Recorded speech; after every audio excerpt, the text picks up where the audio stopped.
A very good afternoon, everyone. Thank you for joining us on the final day of the second edition of CMO Week presented by ABP News. The changes we saw in 2020 will have far-reaching implications for many product categories in 2021. At CMO Week 2.0, through a series of panel discussions with marketing leaders, we will dive deep into several product segments that have undergone a sea of change and are playing a new reality this year.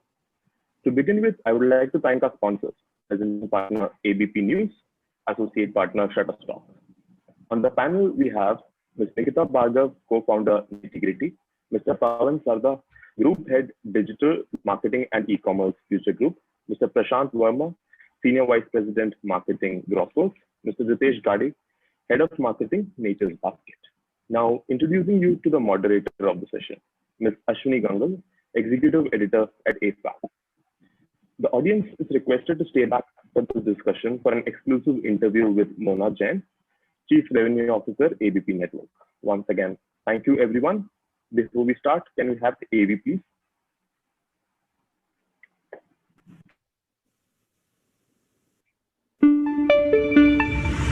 न पाबंदी हो, न कोई हद हो तो बस खुद बनाई सरहद हो। ये मुहिम है परतों में छिपे हर सच की तलाश की, सियासत पर रखी पैनी नजर और आंख की, खबरों की दुनिया में एक जिम्मेदार आवाज की, जुर्म और जुल्म के खिलाफ हर बेबस के लिए इंसाफ की। जब कोई हद नहीं इंसानियत के लिए जज्बात की, जब कोई हद नहीं खुशियों और ख्वाब की, तब कोई हद क्यों हो नए नजरिए और बदलाव की। तोड़ के हदों के ताले, नए सपनों को पाले, बांधे सबको एक धागे, आपको रखे आगे ABP news.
Thank you. Over to you, Ashwini.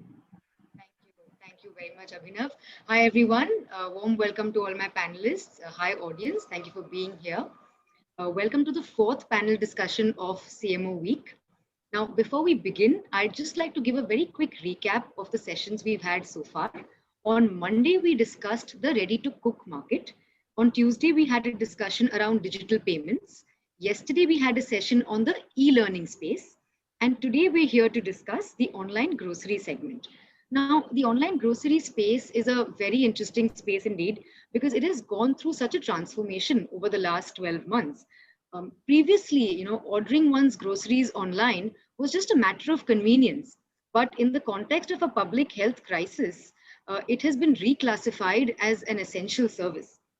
Now, before March 2020, there were a few players busy building this category, and the segment was synonymous with few brand names like Big Basket and Grocers. But after March 2020, we saw the category open its doors wide to a bunch of quote-unquote new players. So we saw the entry of brands like Domino's, Dunzo, Swiggy, Flipkart, Zomato, Paytm. Suddenly everybody was investing in an online grocery vertical. Amazon was ramping up and scaling up its online grocery vertical. Then another thing that happened was the offline retailers, the large retailers also started upping their game as far as online grocery orders and deliveries were concerned. So Reliance, JioMart, DMart, Future Retail are some of the names that come to mind here. So as it stands today, this online grocery market has three very distinct types of players at least three, I would say, in it. Let's say there's the pure play grocers, or let's call them the originals, the specialists. Then we've got the e-comm players who recently got into this space and launched their grocery verticals. Let's call them the generalists. And we've also got the hypermarket and the supermarket chains that are now upping their online grocery game. We can call them the traditionalists. So that's what the space looks like. And I can't wait to hear what my panel has to say about this space. I have with me today Pawan from Future Retail Big Bazaar, Prashant from Grofers, Ritesh, Nature's Basket, Spencer's Retail. We also have with us Nikita. She is a former Amazon executive and currently runs Nitty Gritty. Now, that's a startup that helps brands optimize their e-commerce product catalogs. So I'm sure, Nikita, your view will be a little different from the view of the other panelists because you have a slightly more aerial view to the whole segment. So looking forward to hearing what you have to say. I will now invite my panelists to take about a couple of minutes each and give their opening remarks. So specifically for your opening remarks, I want Pawan, Prashant and Ritesh to talk about how the demand has actually changed over the last few months for them. So talk about the demand curve, talk about the average cart size, what are people ordering, how it's gone up, talk about that. And Nikita, I would like you to answer this question. Of the three types I mentioned earlier, who in your opinion has a natural advantage in the online grocery delivery game and why? So who has an edge over the other type? Or what are the respective advantages each type has? So that can be your opening remark. So let's start with you, Prashant. Talk about how demand has grown. Sure. Thank you, Ashwini. Thank you for the very nice introduction. See, for us, it's been a life-changing year. Right? I think last year was a sudden boost in demand. Right? And it completely changed the category, as you said, and multiple new players got it, right? The traditionalists got into the space. The horizontalists or let's say the e-com generalists got into the space. To me, it was, I think, a great sign because what it did, it expanded the category. Right? It absolutely expanded the category. What we've seen over the last few months again, right, as the unfortunate second wave has hit in, right, we see us as doing our bit for the society in helping people stay at home. Right? And that's the job we see ourselves in today, right? Being an essential service.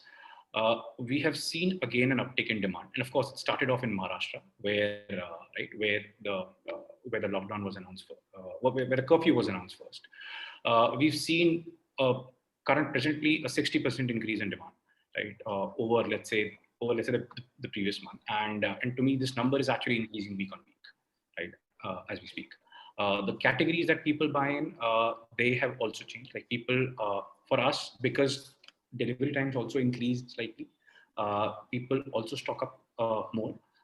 People have stocked up for staples, for ready-to-eat products, for ready-to-cook products, for disinfectants, for sanitizers, right? All of those demand for all of these particular categories has grown over this period.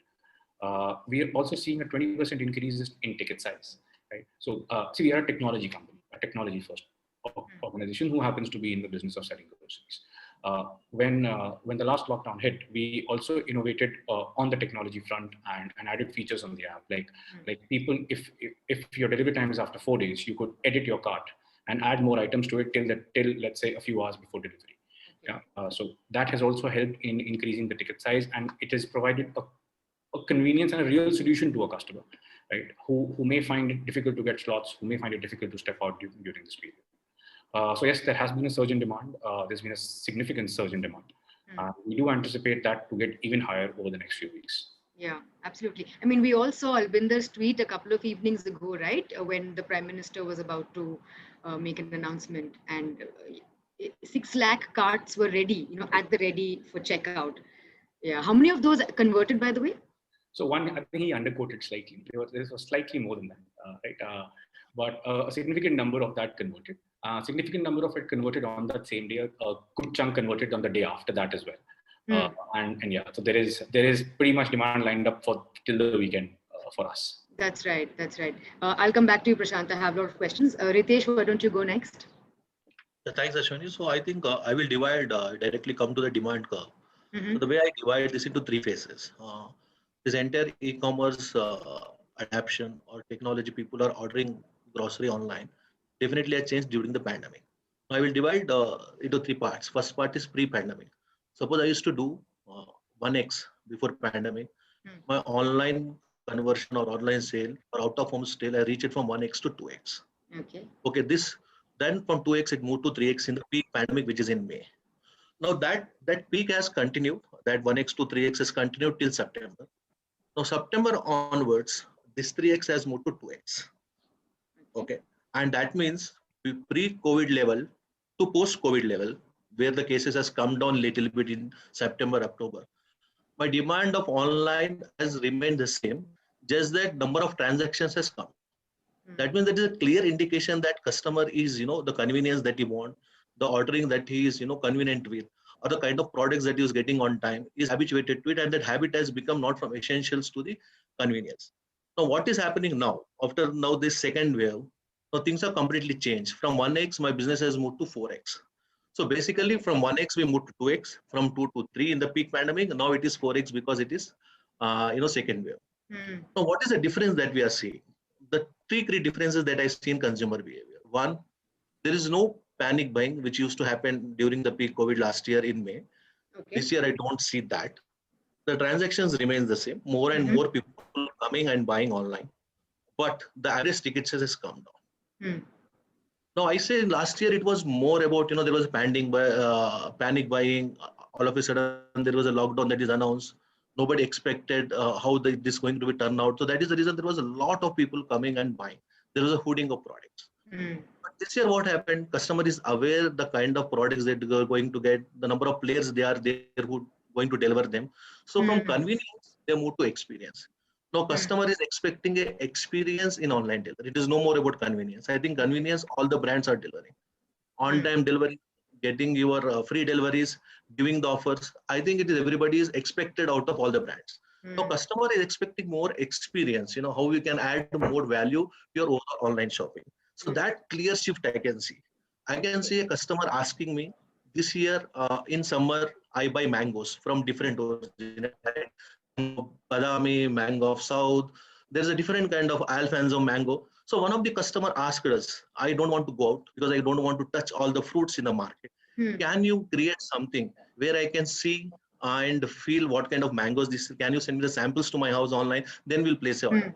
So the customer expectation in terms of touch and feel, or in terms of, getting this online delivery to the next level is expecting more. It's no more about, just going to a website and ordering. It is all about WhatsApp. So customer now wants to do the ordering on the boat, WhatsApp boat. He wants to order through phone. So I think that all these avenues we should look into, and definitely there is a lot of scope because the customer's expectation has gone up 2x, 3x, 4x times. It is no more about delivering grocery. It is now more about delivering experiences. Interesting. Okay, I will come back to you on that. Pawan, why don't you go next with your opening remark? Hey, hi everyone. If you just look at like last 1 year, since I think it's been more than a year now, I personally feel that if you look at like the consumer demand, I think it's largely driven by fear and anxiety, right? I think that's what is being decided by the consumer, why they need to buy and what they need to buy. So we all spoke of, with Prashant and the remark of that tweet. I think it really comes from that fear, right? Like, which kind of drove into actually, adding those baskets, right? So I think that's one large part if you look at it. But over the year, I can tell you that I think that really changed the way consumers were deciding in terms of what they want to buy and so on. So I think Prashant and Ritesh both spoke of what happened as far as the category is concerned. But there was a time when there was no fear. I can tell you that there was a huge amount of walk-in also in the store, which happened, right? That's right. I think that was sometime in December, Jan, and that's where I think consumer got relaxed and they got tired of being at home and so on.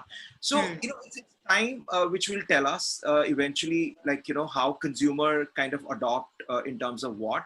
But one good thing which has really happened to us, and though you called us traditionalists, but one thing which really happened good to us is that we also had to change as per consumers' requirement, like the way Ritesh said, that finally I want to buy that mango, but I still want that experience, right? So I think this is how we are battling. This is how we are changing. This is how we are figuring it out in terms of, what consumers want and, what they want to shop and how they want to shop. Of course, I mean, things like conscious buying has been very, very large in terms of all of us. But having said this, as restaurants shut by, then you also see that a bit of a, upgrade sort of a product is being bought, having said this, because, now you have no avenue to sort of step out. So whatever you do, whatever you need to celebrate, everything happens at home, right?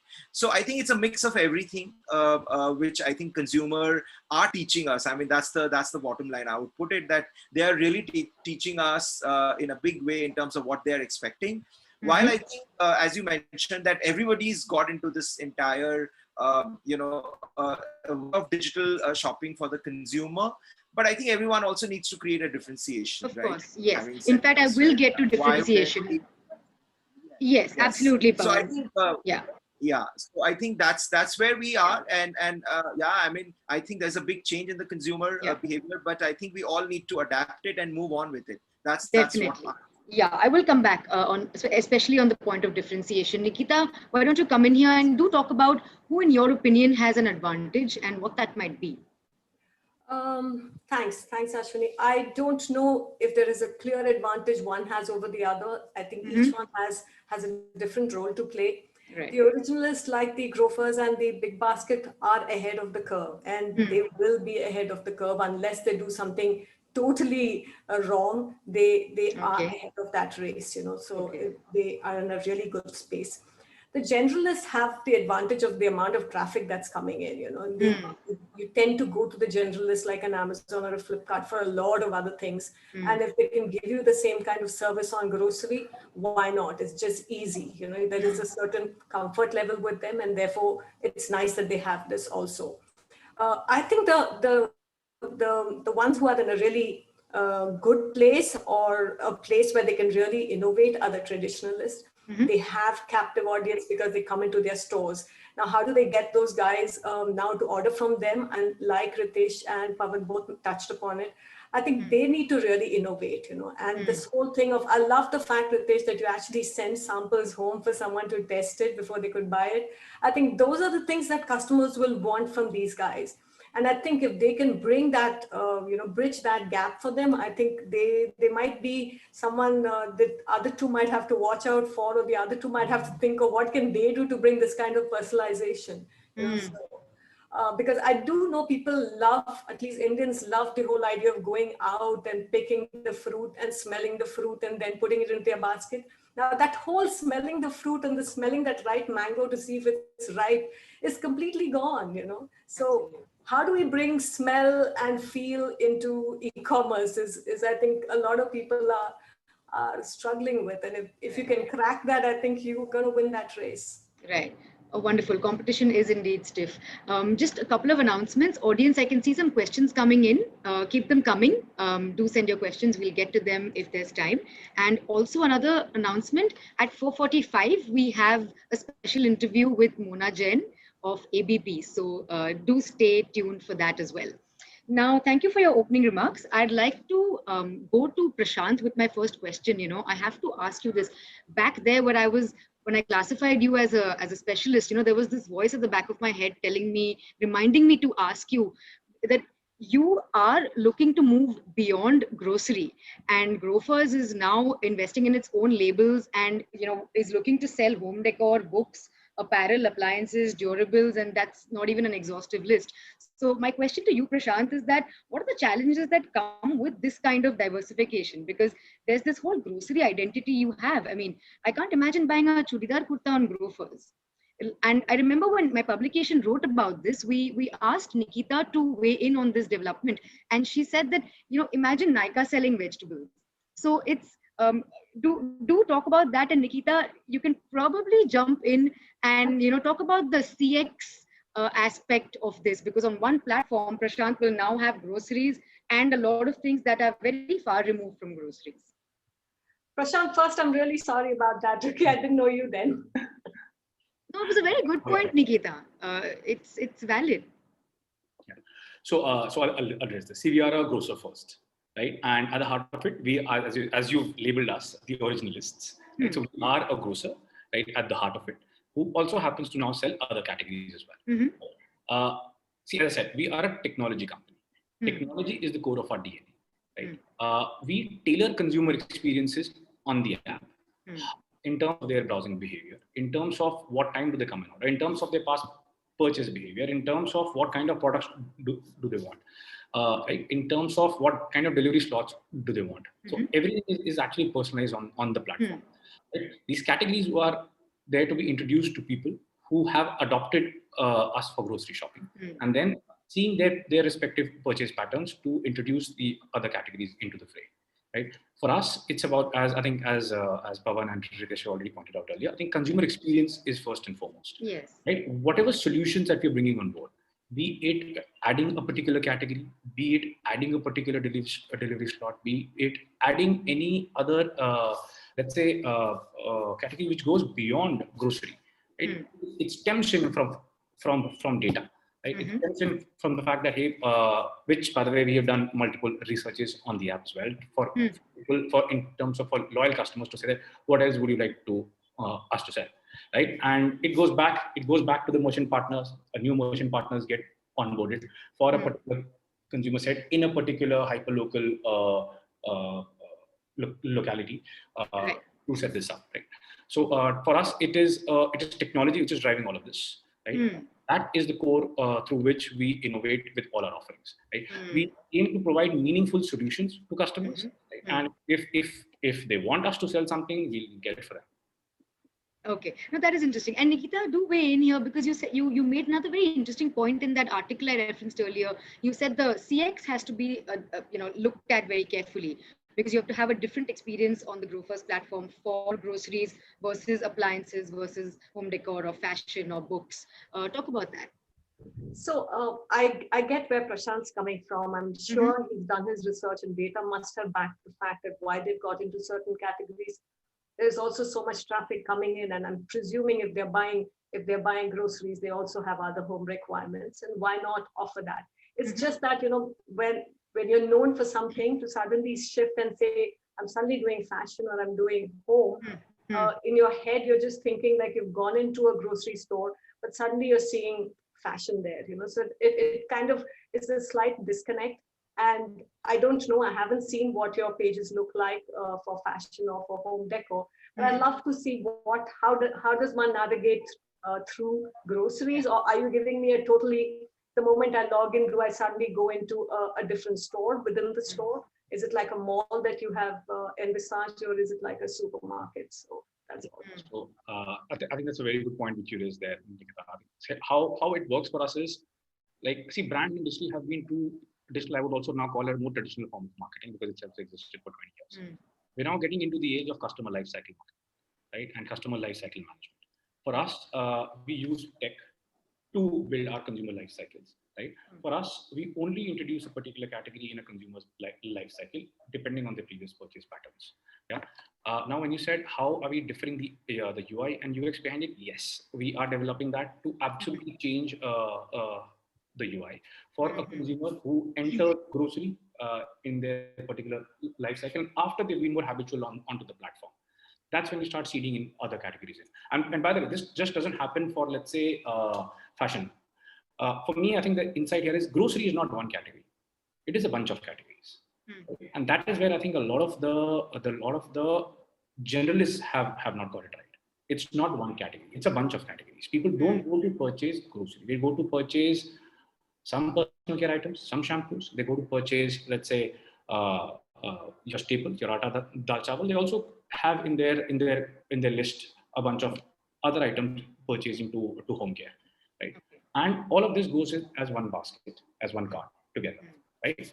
For us, we also seed in people purchasing multiple categories. As I said, we seed them into their customer life cycle, depending on what they have purchased over a period of time. And exposure to any new category is dependent on their is personalized for each consumer. Right. Right. Okay, perfect. So now I want Pawan, Ritesh, and Prashant to answer the next question. What going forward is going to really drive differentiation? Will it be, is it a pin code battle? Is it price? Is it the promise of a speedy delivery? Because we see Swiggy saying 45 minutes, we see Flipkart saying 90 minutes, Future Retail said somewhere 2 hours. So what does it really boil down to? Because at the end of the day, it doesn't really matter where I order from. The number of clicks is pretty much the same. Unless I'm loyal for some other reason, it's all the same. So what will drive differentiation? Should I take this? Yes, all of you, please. Yeah. So I think it's a very valid point in terms of what's the differentiation each one of us we bring to the table, right? I mean, there is a consumer habit. They connect with a brand in a certain way. Yeah. And of course, we are a physical brand, right? So obviously, whatever we do in terms of, let's say, in terms of communication or engagement, people tend to think us more from a physical aspect, right? I mean, they will tend to go to our store more than anything else. So we are completely aware of it. While I think things like pricing and I think experience, all of it, I think has been spoken. That's hygiene in today's context. I think user experience is going to be extremely important. That what you do. But finally, for us, I think we boil down to the fact that I think speed of delivery. I think that's extremely important to us. In fact, that's why we have taken a promise or given a promise of 2-hour delivery. Right. The reason why we have said it is essentially coming from the fact that, listen, we have 400 touch points, right, across the country. And I think we can make it happen, and we are making it happen, right? Even in today's context perspective, anybody who orders, from shop.bb, you will get the order within 2 hours, and that too from fresh to jeans or whatever you want to order, because I think that's exactly our assortment. So we are not limiting it to one thing or the other. I think there's a huge work which is going on in terms of ensuring that this promise is fulfilled, and literally saying that, if you can't come to the store will come to you. Literally, I think with that vision, we are moving forward, and that's what we have kept as the most important thing for us. I think everything else is hygiene. To say the least. And the 2-hour promise is for everything, right? Not just for groceries. Everything. Okay. In fact, my next meeting is exactly on that, in terms of how to build it and so on and so forth. Yeah. Right.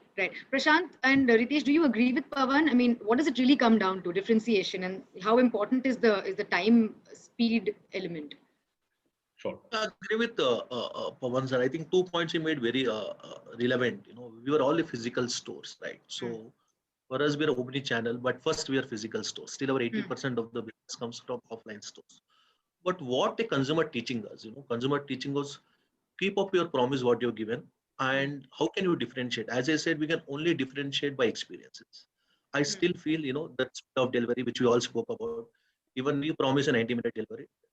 Even delivering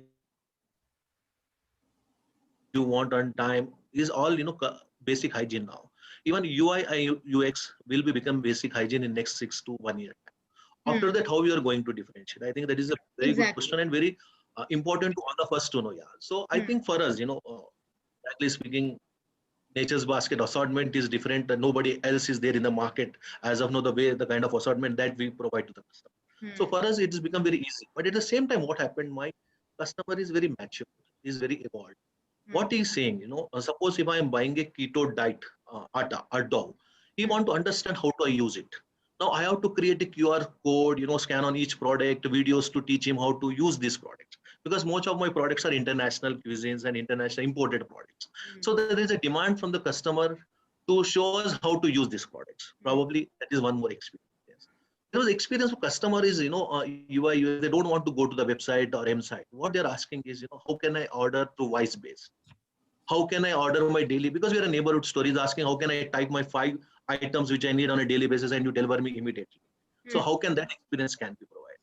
How can the experience of, as I said earlier, showcasing in the product, give that touch and feel? So we should work on probably virtual stores. So we're planning something to have a virtual store where a customer will get a link to our store, where if you click on that link, he will feel like virtually he is in Nature's Basket.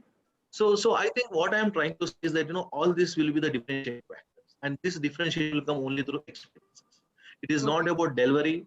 It is not even about products or assortment, because customer is coming to you because you deliver Nature's Basket, deliver international cuisines. He knows why he's going to Big Bazaar. He knows why he's going to Grocers. He knows why he's going to Spencer's. But the differentiator will be the experiences. How you can take the customer journey to the next level by giving him a differentiator, innovative experience. He will be the winner. Okay, Prashant, if everything is hygiene, how do you differentiate? That's where we come in.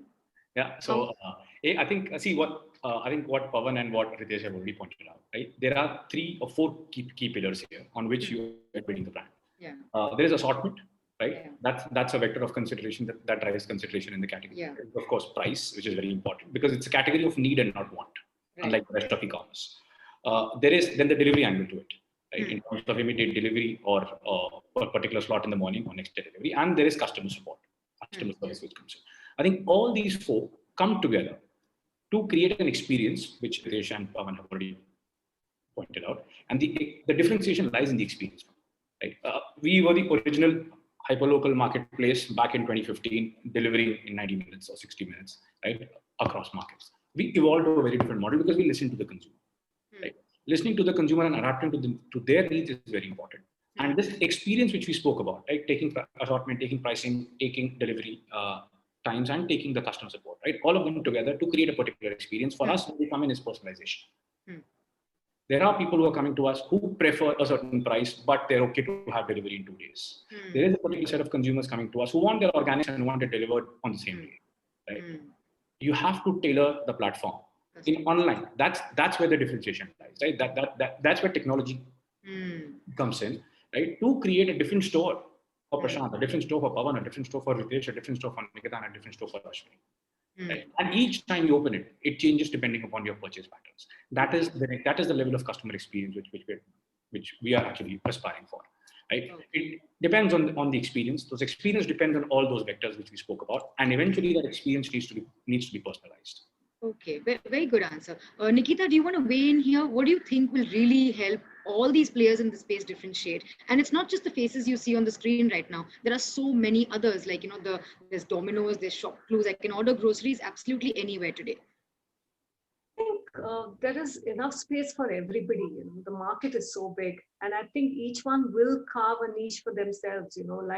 Like Prashant said, that they are known for something, but that doesn't mean that there are others who are also carving a niche for himself. If Ritesh can build a virtual reality store of what's his brand? Sorry, Nature's Basket.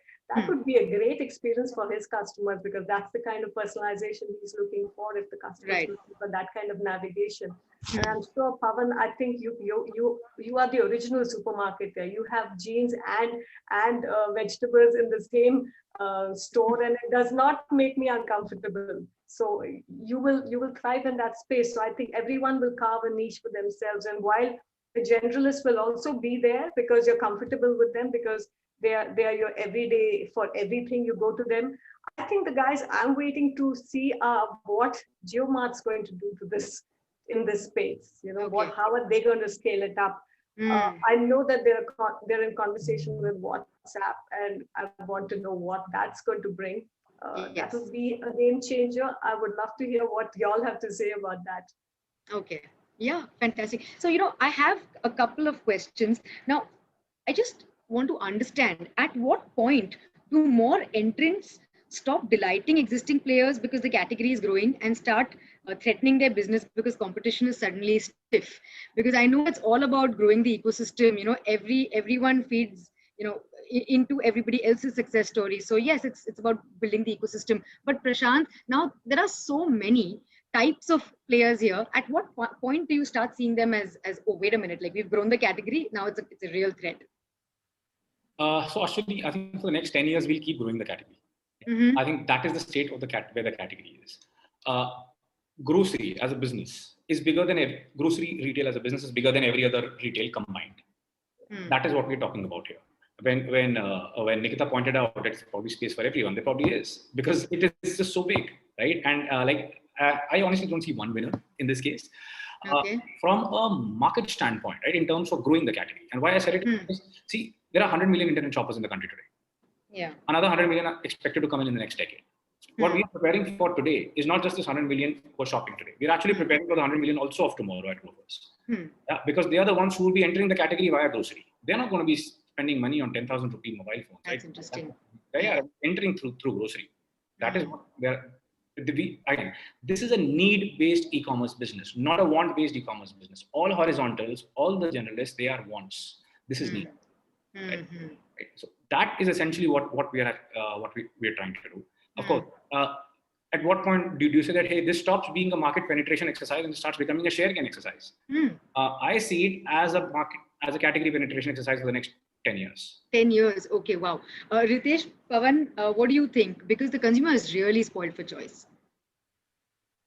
Yeah. So, yeah, if I go, I think, see, category penetration is the I think single most important thing for each one of us, because even if you see organized retail, where I'm clubbing, online retail as well, it's not more than 15 to 16% in India, right? I think there's a long way to go. I think what's critical is growth of the country at any point in time. I think that will decide a lot of our fate in terms of where we go and what consumers will do. I think, to me, that's the most critical factor. But yeah, I think category penetration is a long way to go for each one of us. Yeah, of course. And if, for example, I'll give you my own example. When I have to order groceries, I don't use any of these platforms. I call my friendly neighborhood bhajiwala, who takes my order over WhatsApp or a call, and he delivers it, and he accepts a payment, a bank online payment, through a banking app or a GPay. So this is also competition. Although this does help your business, it's both. It's competition and it's helping the category grow. Yeah. So that's also where this comes from. Ritesh. Yeah, so I will give a recent example. I met a couple of people and my friends in Bangalore. And Bangalore is known of startup, city of the country. So two of my friends from IIT, and both are, one is one of them is chartered accountant. So both of them recently launched the app. I don't want to name them. And I asked one question to them. Already there's so many players in the market. Why are you entering? And then he showed me 4 slides. He showed about what Indian market stands for. What is the potential of Indian market? He's shown me where we stand in terms of internet penetration now, and how the internet penetration going to happen in next 15 to 20 years. And he showed me the potential that is happening in tier 3, tier 4 markets of India. So probably the market is so big. I don't see immediately in next 15 to 20 years there will be a saturation point. There are people who are doing a lot of research on it. As I said, my friends did the research. There are 10 companies in Bangalore whom I know. They want to start their own groceries e-commerce app. So I think it is not going to stop here. I think it will take another 15-20 years, because our internet penetration is so less. A country like Africa, where internet penetration is 99%, still the grocery business all are doing great. There is no fluctuation plate as such. So we are far away from that. I think there is a lot of potential to this country. Everyone's welcome. Yeah. Right. Okay, great. Population. Yeah. Sure. Now we have time for one last question. I want to understand what this new user is like, okay, and how she's different from the existing user, because all of you have said in several interviews in the recent past that you've onboarded a lot of first-time users on your online grocery platforms. So just profile this person for us, and how is she different from the existing user? Where is she coming from, and how does she behave any differently in terms of shopping behavior, frequency, cart size, ticket size, all of that? Give us that profile. Sure, I'll take this first. So I don't see a particular set of user coming in, consumer coming in, right? When we got top new users, there are multiple sets amongst different audiences which are coming. There are aware non-triers of online grocery, people who live in high-rise buildings, people who work in fancy offices, right? Like most of the people on this call and the attendees, that kind of an audience is also still coming online, right? If you're one of them, right? If you're ordering, let's say, from your neighborhood store, so you haven't shopped online, so there are people like you also coming in. That's right. We around 20% of our shoppers are first-time online shoppers, new users, online, not online grocery, online. I see. Which is why I have faith for the next 100 million who are coming in, they are going to be coming in via grocery into online. We already see 20% of our shoppers enter the online category via grocery, and we are bringing them online, right? for the first physical transaction purchase, right? So that kind of audience is coming in. Their ticket size is of course lower, right? Considering that their households and the kind of products which they buy are of a different type versus let's say anyone who's an NCCS A1, right? This is, I'm talking about here the NCCS A3 and B customer, right? Who's also coming in and purchasing for the first time online. Right.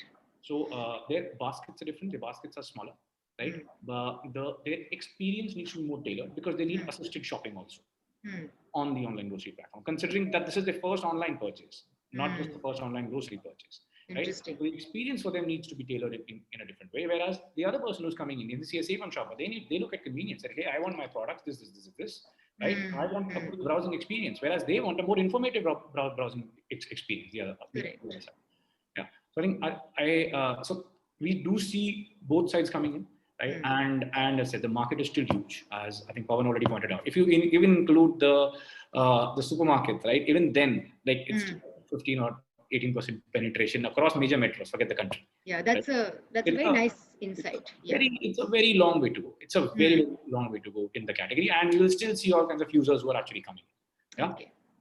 Okay. Ritesh and Pawan, very quickly, in a minute each, just tell me about this new user that you've onboarded in the last year. Yeah, so for us, I think one interesting thing which we are seeing, and maybe I think this will again be a differentiation for us. I think typically, I think 70% of the users and buyers come from maybe top 15 cities is what I'm assuming. Prashant, correct me if I'm wrong. But in our case, what we have seen is actually 40% of our new users are actually coming from not top 15, right? Rest of the country. So I think that's something which is a good sign for us, because obviously I think that also helps from the point of view of Big Bazaar penetration as a brand.